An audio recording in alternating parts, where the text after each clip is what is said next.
If Vladimir Putin were telling the truth, Donetsk would already be lost. According to Moscow, Ukrainian defenses are supposedly collapsing, Russian forces are advancing uncontested, and peace is just one territorial concession away. Hand over Donetsk, Putin claims, and the war can end. But here's the problem with that story. It doesn't match reality, not even close. And on December 20th, Ukraine delivered a brutal reminder that Donetsk is not falling, not soon, and certainly not on Russia's timetable. In a single counterattack, Ukrainian forces turned what Moscow hoped would be a decisive armored assault into a flaming wreckage of tanks, vehicles, and one of Russia's rarest battlefield assets. What happened next exposed not only the weakness of Russia's advance, but also the scale of deception behind Putin's claims. The assault unfolded in the Donetsk region when Russian commanders attempted to force their way through Ukrainian defensive positions using mechanized units. This was not a probing attack or a minor skirmish. It was a coordinated push involving tanks, armored vehicles, infantry support, and a critical piece of engineering equipment designed to overcome terrain obstacles. Russia committed a MTU-20 tank bridgelayer, a system so uncommon that its loss alone signals desperation. The MTU-20 exists for one purpose: to allow heavy armor to cross terrain that would otherwise stop an advance cold. Soft ground, trenches, anti-tank ditches, all of these are supposed to be neutralized by deploying a heavy, three-part bridge capable of supporting enormous weight. On paper, this system enables speed, surprise, and momentum. On the battlefield in Donetsk, it became a death sentence. Ukraine saw the assault forming long before it reached their lines. Operators from the 427th Separate Regiment of Unmanned Systems, known as RAROG, identified the Russian movement and prepared their response. What followed was not chaos or blind resistance. It was precision. Drone operators waited until the Russian formation committed itself, until turning back was no longer an option, and then they struck. FPV drones slammed into the MTU-20 as it maneuvered toward its intended crossing point. The folded bridge mounted on the vehicle was clearly visible, making it an unmistakable target. Multiple drone impacts disabled the vehicle before it could deploy its bridge, freezing the entire armored column in place. That single moment changed everything. Without the bridgelayer, Russia's tanks could not advance. Without the tanks, infantry lost their protection. Without protection, the assault collapsed. Additional drones followed, dropping munitions onto immobilized vehicles. Fires spread, explosions tore through armored hulls. What was meant to be a breakthrough became a trap. The MTU-20, already rare, was engulfed in flames so severe that recovery is virtually impossible. The surrounding tanks and armored vehicles soon joined it as burning wrecks scattered across the battlefield. Ukraine's unmanned systems forces confirmed the outcome publicly, stating that the assault had been stopped by disabling the tanks and depriving Russian infantry of cover, making further advance impossible. This wasn't propaganda. Video footage released afterward shows exactly how the strike unfolded. Flames crackle in the background as drones dive with terrifying accuracy. Repeated impacts, precise timing, and methodical destruction reveal a level of coordination that Russia continues to underestimate. This was not luck, it was planning, and the damage didn't stop there. During the same operation, Ukrainian forces identified a Russian BM-21 Grad multiple launch rocket system actively firing at Ukrainian positions. Allowing it to continue would have endangered drone operators and frontline defenses. It was destroyed mid-volley. The strike cut off Russian fire support and sealed the fate of the stalled assault. One by one, Russia's critical systems were removed from the battlefield in minutes. This moment matters far beyond the wreckage itself. Putin's claim that Donetsk is on the verge of collapse depends on the assumption that Russia can conduct sustained, mechanized offensives. The destruction of the MTU-20 directly challenges that assumption. Engineering vehicles like this are force multipliers. Lose them, and every future assault becomes slower, riskier, and easier to predict. Ukraine didn't just stop an attack. It weakened Russia's ability to launch the next one. The unit responsible, RAROG, is not an isolated phenomenon. It represents the evolution of Ukraine's warfighting strategy. Once a smaller formation, the regiment has grown rapidly as its effectiveness became undeniable. Since its creation in 2023, RAROG has destroyed high-value targets including modern tanks, armored vehicles, surveillance systems, and fortified firing positions. Its operators are trained not just to fly drones, but to integrate reconnaissance, data analysis, electronic warfare, and strike coordination into a single operational flow. This is modern warfare stripped of waste and guesswork. What makes this particularly damaging for Russia is timing. These losses come as Putin pushes the narrative of inevitability, insisting that resistance is futile and that Ukraine should concede territory to achieve peace. But burned-out armor tells a different story. Donetsk is not slipping away. It is being defended with increasing efficiency. Every failed assault forces Russia to expend resources it cannot easily replace, while Ukraine sharpens its edge. This strike does not end the battle for Donetsk. It does something more important. It proves that Russia's momentum is an illusion. The region remains heavily contested, layered with fortifications, elevated defensive positions, and battle-hardened units that have adapted to every tactic Russia has tried. The idea that Donetsk will simply fall because Moscow declares it so is fantasy. And on December 20th, Ukraine made sure the world could see that fantasy burning on the ground. This is only the beginning of the story. What this counterattack reveals about Russia's future in Donetsk, the fortress cities that still stand in its way, and the political lies driving the Kremlin's strategy becomes even clearer as we go deeper. To understand why the December 20th counterattack matters so much, you have to look at what still stands between Russian forces and total control of Donetsk. Maps and percentages often hide the truth. Yes, Russia occupies a large portion of the region, but what remains in Ukrainian hands is not empty land. It is the most heavily fortified and strategically valuable terrain in eastern Ukraine. Cities like Kramatorsk, Sloviansk, and Kostyantynivka form what military analysts call the fortress belt, a dense network of defensive positions built up over nearly a decade. These cities are not symbolic targets. They are operational hubs, elevated strongholds, and logistical anchors that Russia has failed to break since 2014. Russian officials like to say that only a small fraction of Donetsk remains. That statement is technically true and strategically meaningless. The final quarter of the region contains layered trench systems, reinforced concrete positions, hardened urban terrain, and high ground that dominates surrounding areas. Every kilometer Russia advances now costs exponentially more lives and equipment than the last. This is why assaults like the one destroyed on December 20th are so important to Moscow. Without breakthroughs, the war stagnates. Without engineering assets like the MTU-20, breakthroughs become nearly impossible. Western analysts have quietly acknowledged what Putin will not. Even under optimistic assumptions for Russia, taking the fortress belt would require years. Researchers from the Institute for the Study of War have stated that full control of Donetsk is unlikely before 2027 or even 2028, assuming Ukraine continues to receive international support. That is not a minor detail. It directly contradicts the narrative of inevitability that the Kremlin is selling both domestically and internationally. Putin is not negotiating from a position of strength. He is negotiating from a position of exhaustion masked as confidence. This is where misinformation becomes a weapon. Over the past months, Russia has repeatedly claimed to capture cities it does not control. Seversk, Lyman, and even areas near Kupiansk have all been declared liberated by Moscow only for Ukrainian forces to prove otherwise. These are not mistakes. They are deliberate fabrications designed to shape perception.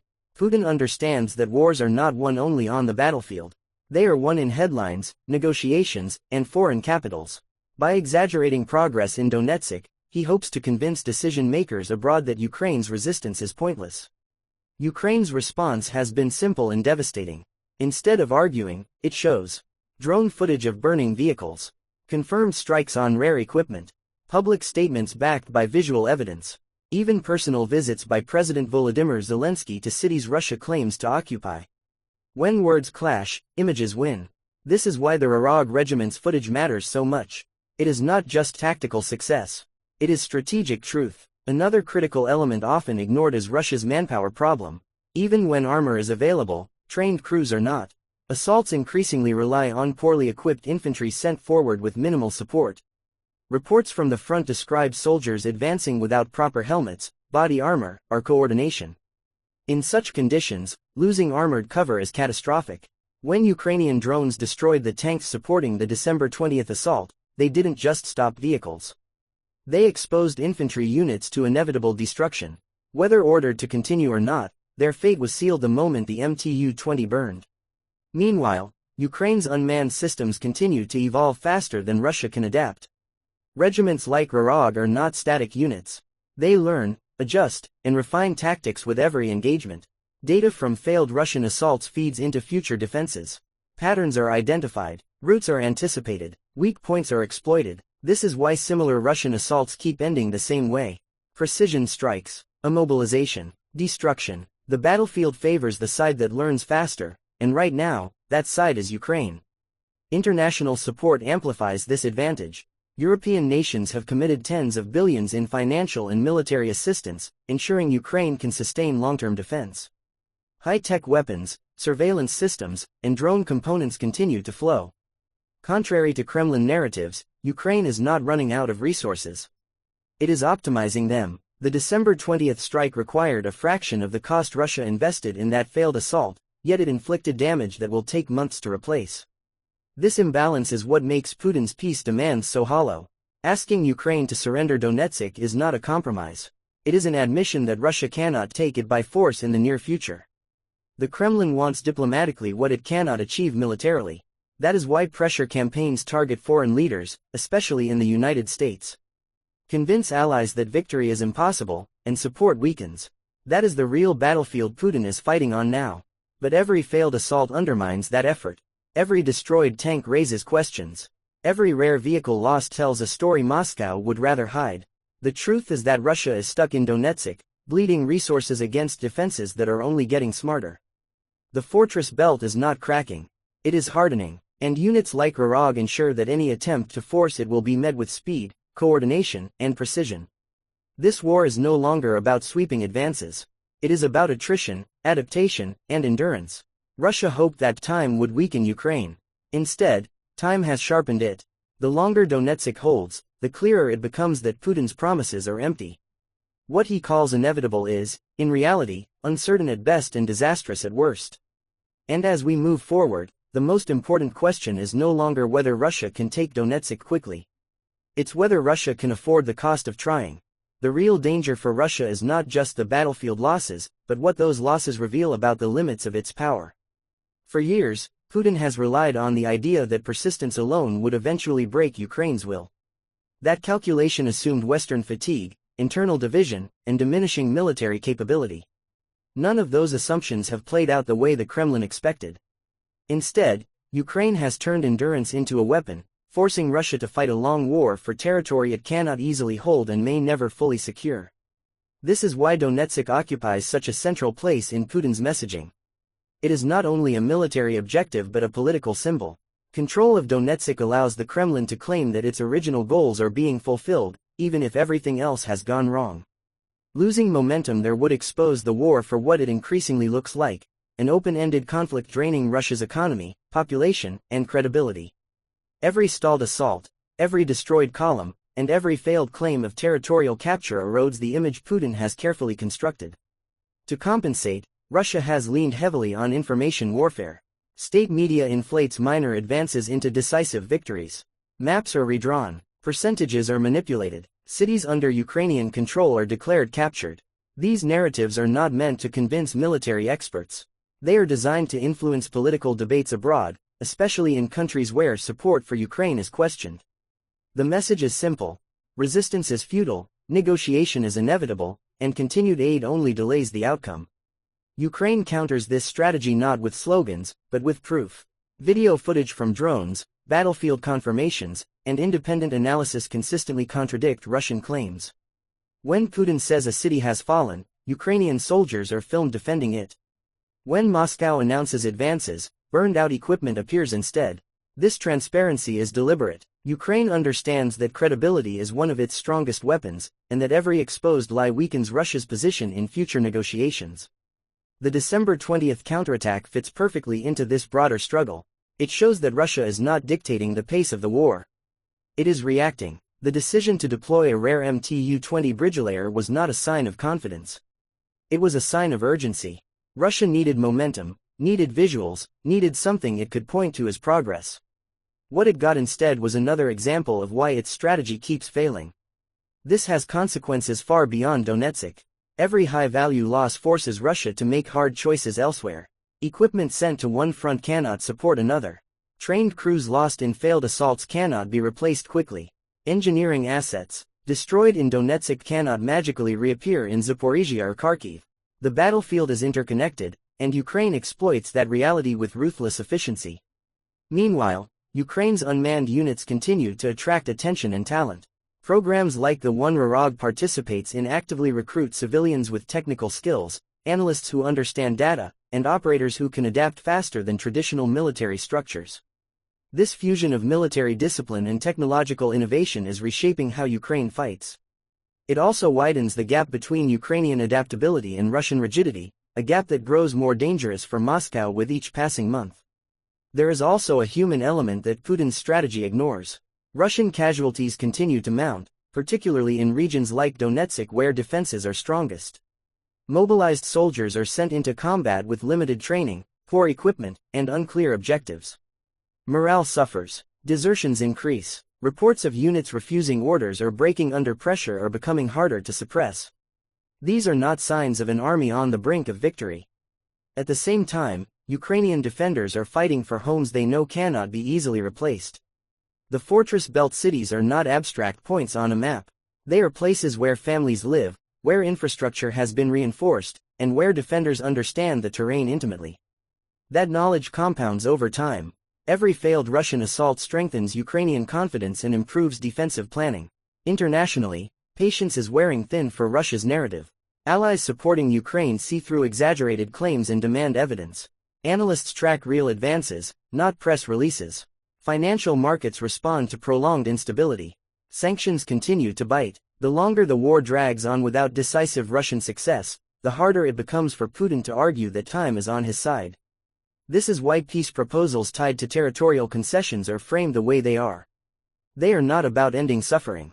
They are about freezing gains Russia cannot expand and legitimizing failures it cannot reverse. Donetsk is central to that effort because it offers the illusion of success. But illusions collapse when confronted with reality, and reality in Donetsk looks like drones circling overhead and armored vehicles burning before they reach the line. What Ukraine has demonstrated, especially through units like Rarag, is that the war has entered a phase where quality outweighs quantity. Precision beats mass, information beats intimidation, and adaptability beats brute force. Russia still has numbers. It still has weapons. What it lacks is a strategy capable of overcoming defenses that learn and respond in real time. As this continues, the question facing Russia becomes increasingly uncomfortable. How long can it sustain a war where progress is measured in meters, losses are measured in thousands, and victory keeps slipping further into the future? Donetsk is not the end of that question. It is the proof that the question exists at all. And that brings us to the final, unavoidable reality of this conflict. If Donetsk cannot be taken quickly, and if every attempt to force it results in disaster, then Putin's entire narrative begins to unravel. If Donetsk has proven anything over the past year, it is that reality no longer bends to Moscow's declarations. The Kremlin can announce victories, redraw maps, and repeat the word, inevitable, but none of that changes what happens when Russian forces attempt to move forward and are stopped before they even reach Ukrainian lines. The longer this pattern continues, the more dangerous it becomes for Putin, because his greatest weakness has always been the gap between promise and outcome. Donetsk exposes that gap in flames. At this stage of the war, Russia faces a dilemma with no easy escape. Continuing large-scale assaults means absorbing losses that cannot be hidden forever. Pulling back means admitting that the so-called inevitable capture of Donetsk is neither close nor guaranteed. Freezing the conflict through negotiations requires convincing the world that Russia is winning, even as evidence on the ground shows otherwise. Every option carries risk, and every month that passes without decisive progress makes those risks harder to manage. Ukraine, by contrast, has embraced the long fight. It no longer needs dramatic breakthroughs to succeed. Its goal is to deny Russia momentum, drain its resources, and expose the cost of every kilometer. Units like Rarag embody this approach perfectly. They do not chase glory or headlines. They identify weak points, wait for mistakes, and strike when the damage will be greatest. The destruction of the MTU-20 was not just tactical brilliance. It was strategic patience paying off. What makes this especially significant is how predictable Russia's behavior has become. When under pressure, it escalates with armor. When armor stalls, it sends infantry. When infantry fails, it declares success anyway. This cycle repeats because it serves political needs back home, even if it fails militarily. But predictability is fatal in modern warfare. Ukraine's unmanned units thrive on patterns. Once a pattern is recognized, it becomes a target. As long as Donetsk's fortress belt holds, Russia cannot claim victory in eastern Ukraine. Cities like Kramatorsk and Sloviansk remain symbols not just of resistance, but of endurance. They represent everything Putin hoped would collapse quickly and instead hardened over time. Every day those cities remain under Ukrainian control is another day Russia must explain why war meant to last weeks has consumed years. The international dimension cannot be ignored either. Allies watching this conflict are not blind. They see where equipment is lost, where claims fall apart, and where reality contradicts rhetoric. Continued Ukrainian resistance strengthens the argument for sustained support. It proves that aid is not wasted, that defenses work, and that Russian advances are not unstoppable. Donetsk has become one of the clearest examples of that truth. This is why Putin's narrative is becoming increasingly desperate. It relies on the assumption that repetition will replace evidence. Say something often enough, and it becomes accepted. But Ukraine has found a way to answer words with images, statements with footage, and claims with confirmation. A burned-out bridgelayer tells a story no speech can undo. The future of Donetsk will not be decided by declarations or deadlines. It will be decided by whether Russia can solve a problem it has failed to solve for nearly 4 years. So far, the answer appears to be no. Every attempt to force the issue has ended the same way, with stalled columns, destroyed equipment, and mounting casualties. The fortress belt stands, not because it is invincible, but because it is defended intelligently. And that intelligence continues to evolve. Ukraine's forces are not static. They adapt faster than Russia can adjust its tactics. Each failed assault teaches Ukraine something new, while teaching Russia something it already knows but refuses to admit. That asymmetry matters. It shapes the trajectory of the war more than any single battle ever could. In the end, Donetsk is not just a battlefield. It is a mirror reflecting the true state of the conflict. What it shows is not inevitability, but uncertainty. Not collapse, but resistance. Not Russian dominance, but Ukrainian resolve. Putin may continue to promise peace in exchange for surrender, but Ukraine's actions make one thing clear: peace built on lies cannot last. As long as drones continue to rise over Donetsk, as long as armored assaults end in failure, and as long as the fortress belt holds, the story Putin tells the world will keep unraveling. And the longer that happens, the harder it becomes for Russia to control not just territory, but the truth. If you want to stay informed about what is really happening on the battlefield, beyond the propaganda and the headlines, make sure you stay with Global Focus. Subscribe to the channel, turn on notifications, and keep watching, because the truth of this war is unfolding every day, and we will be here to bring it to you.